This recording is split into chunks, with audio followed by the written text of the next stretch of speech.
bahwa takdir kita ada perbedaan itu ya wajar, tapi bahwa definisi itu nyata.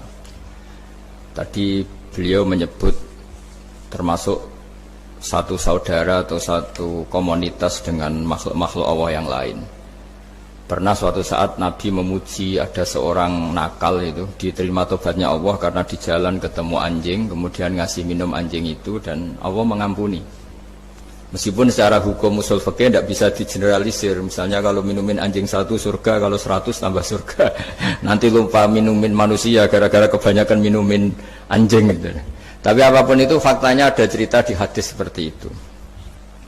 Kemudian menyangkut komunitas internasional yang beberapa diantaranya tentu beda agama, beda keyakinan.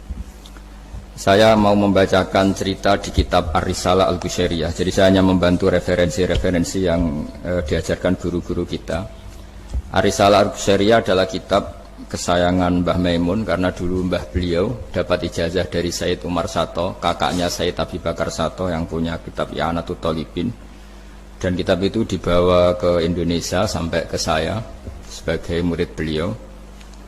Di antara yang disebut dalam Ar-Risalah Al-Qushairiyah ini Thariqatu Ahlil Ilm, kitab Ar-Risalah Al-Qushairiyah itu.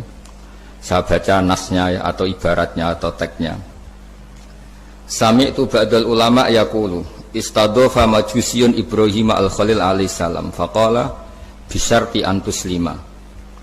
Famarral majusiyu fa'awhawwahu ta'ala ilaihi mundu khamsina sanatan nut'imuhu ala kufri falau nawaltahu lukmatan min ghairi antutalibahu bitahyiri dini. Famada Ibrahim alaihissalam ala athari hatta adrakahu wa'tadhara ilaihi fasalahu anisabab fadhakara lahu dhalik fa aslamal majusiyu. Jadi suatu saat Nabi Ibrahim itu kan terkenal Abu Duyuf, orang yang mesti menservis tamu-tamu itu. Kita tahu dulu itu tidak ada warung, tidak ada hotel, tidak ada, ya pokoknya tidak ada mall. Sehingga kalau orang pergi itu kelaparan betul itu. Buat orang kaya pun kelaparan karena melewati padang pasir itu. Kalau sekarang kan orang mau sowan kiai makan dulu. Karena takutnya di rumah kiai kan makan sungkan, jadi makan dulu nanti di kiainya tinggal pura-pura makan. Kalau dulu memang makan nih tamu itu wajib betul, kalau tidak ya kelaparan betul tamu itu. Sehingga cerita suatu saat di antara tamu itu berakidah, berfaham majusi. Atau beragama majusi lah gampangannya itu. Terus Nabi Ibrahim nggak mau, saya mau ngasih makan syaratnya Anda harus Islam gitu. Akhirnya orang ini putus asa kemudian meninggalkan Nabi Ibrahim. Saat itu, saat orang itu meninggalkan Nabi Ibrahim, Allah memberi wahyu ke Nabi Ibrahim. Orang itu umurnya 50 tahun dan dia hidup karena tak kasih makan. Terus kata Allah, mundu khamsina sanatan nut'imuhu ala kufri. Saya yang Tuhan saja ngasih makan dia 50 tahun tanpa syarat dia harus Islam. Kamu baru dimintai makan sehari mensyaratkan Islam. Walhasil terus Nabi Ibrahim ngejar orang majusi itu, terus monggo-monggo makan di rumah saya. Singkat cerita terus orang majusi itu tanya, kenapa Anda berubah pikiran? Terus Nabi Ibrahim cerita bahwa beliau ditegur Allah kemudian harus melakukan itu. Jadi cerita-cerita seperti itu banyak. Dulu kita dengar para kiai sering cerita ketika seorang Yahudi rumahnya diusir Amr bin As untuk pembangunan masjid. Ketika lapor ke Sayyidina Umar, masjid itu yang mengambil tanahnya orang Yahudi harus dikembalikan ke orang Yahudi. Dulu guru-guru kita juga sering cerita Sayyidina Ali itu pedangnya dicuri sama orang Yahudi. Ketika ketemu di pasar atau di jalan, kemudian Sayyidina Ali yakin itu pedangnya, dilaporkan ke Qadhi Syureh. Setelah itu Sayyidina Ali diminta, buktinya apa, saksinya siapa kalau itu pedang Anda? Saksinya Hasan dan Husain. Tapi kata hakim, Sayyid Hasan Husain itu keluarga Anda, tidak sah jadi saksi. Zaman itu Sayyidina Ali masih berargumentasi, waqad qala Rasulullah sallallahu alaihi wasallam Hasanun wa Husainun sayyida syababi ahli jannah. Tapi kata Imam Sureh, tetap standar saksi itu tidak boleh dari keluarga. Singkat cerita, qadhinya itu pakai standar hukum usul fikih, al-qaulu qaulu sahibil yad.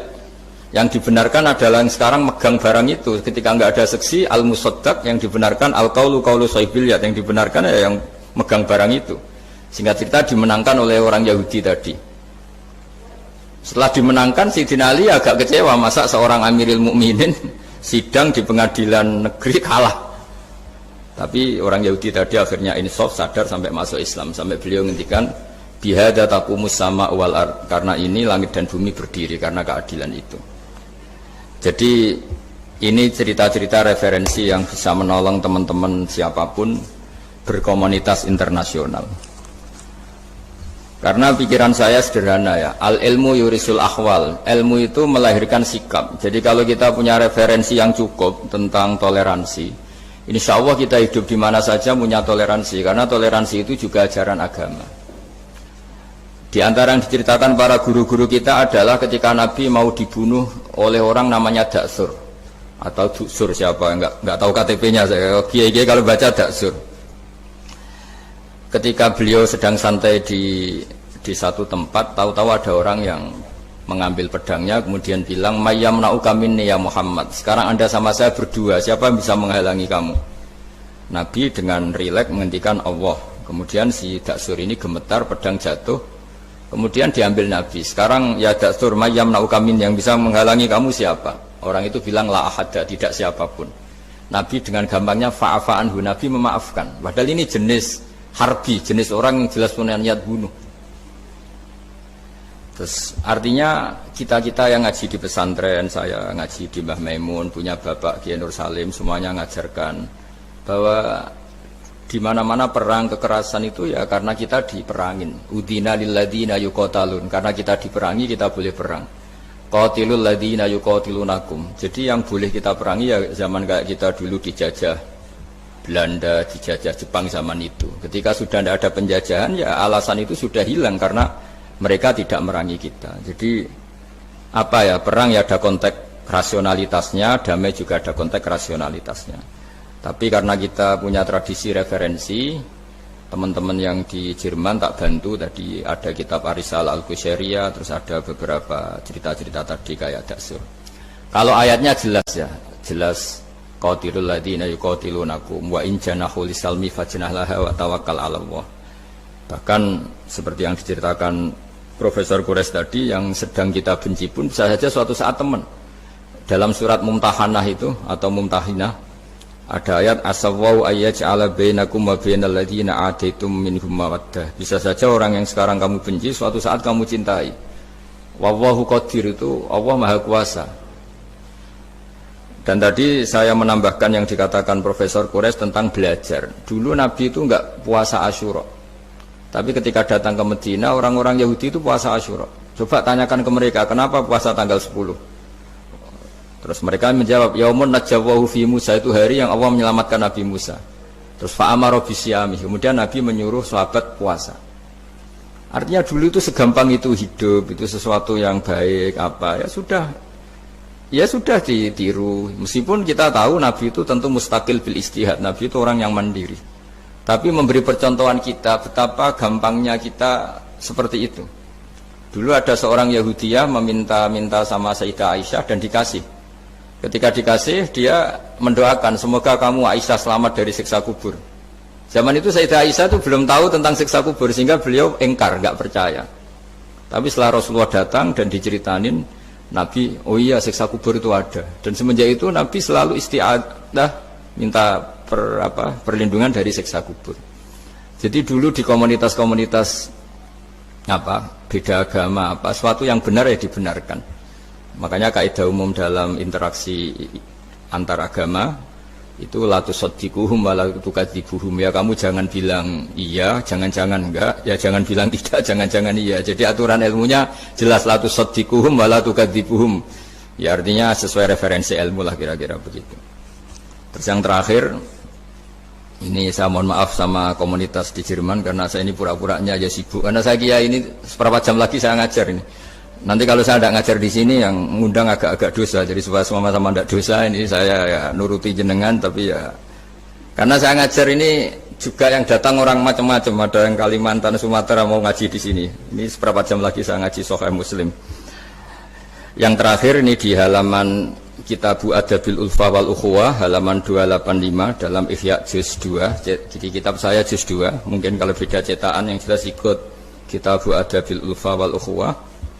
Di sini diterangkan oleh Imam Ghazali dengan beberapa riwayat yang disebut al-jiranu salasatun. Bertetangga itu ada 3. Jarun lahu hakun wahid, ada tetangga yang punya hanya satu hak. Wa jarun lahu haqqani wa jarun lahu salah satu hukukin. Terus beliau cerita yang punya 3 hak itu ya tetangga, ya seagama, ya masih ada hubungan kerabat. Yang punya 2 hak ya tetangga, ya seagama. Terus wa amal ladzi lahu hakun wahid fal jarul musyrik. Yang punya hak satu itu tetangga yang beda agama. Jadi intinya tetap dikasih hak meskipun beda agama.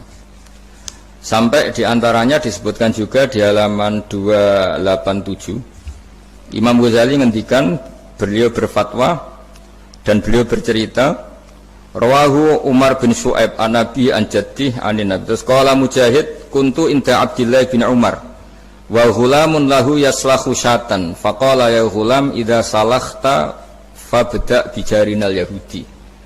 Abdullah bin Umar itu sedang memasak kambing, atau itu pembantunya ini sedang nguliti kambing. Itu pesannya Abdullah bin Umar, ya ghulam idza salakhta fabda bijarinal yahudi, nanti jangan lupa tetangga kita yang Yahudi. Ini di Ihya halaman 287. Hanya cerita kebaikan. Jadi cerita-cerita perang itu ya karena kita diperangin, tapi ya kalau kita dibaikin ya baik, itu ajaran Islam.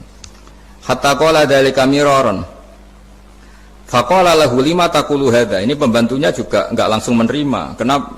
Saking enggak mau nerimanya diulang-ulang lagi oleh Abdullah bin Umar. Faqala inna Rasulullah sallallahu alaihi wasallam lam yazal yusina bil jar hatta khashina annahu sayuwarithu.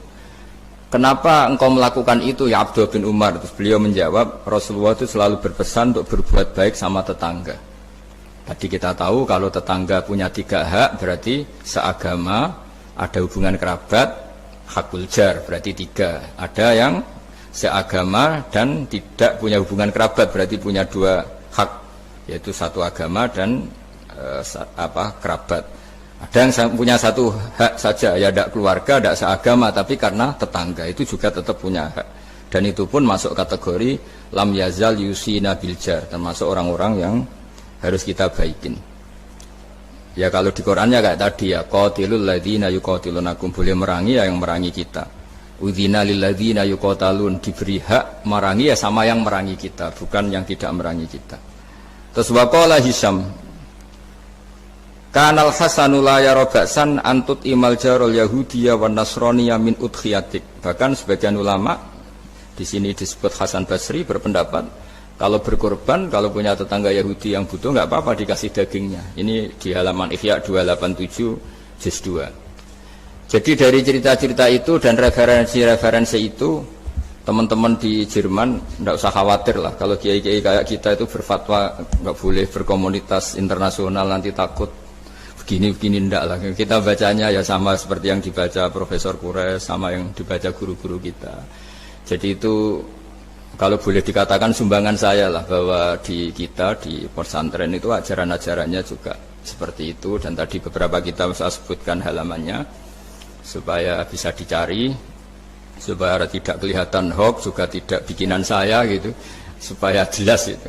Dan saya mohon maaf karena nggak bisa ngikuti sampai selesai, tapi saya ngapresiasi, semoga jadi syawal yang baik, minal aidin wal faizin.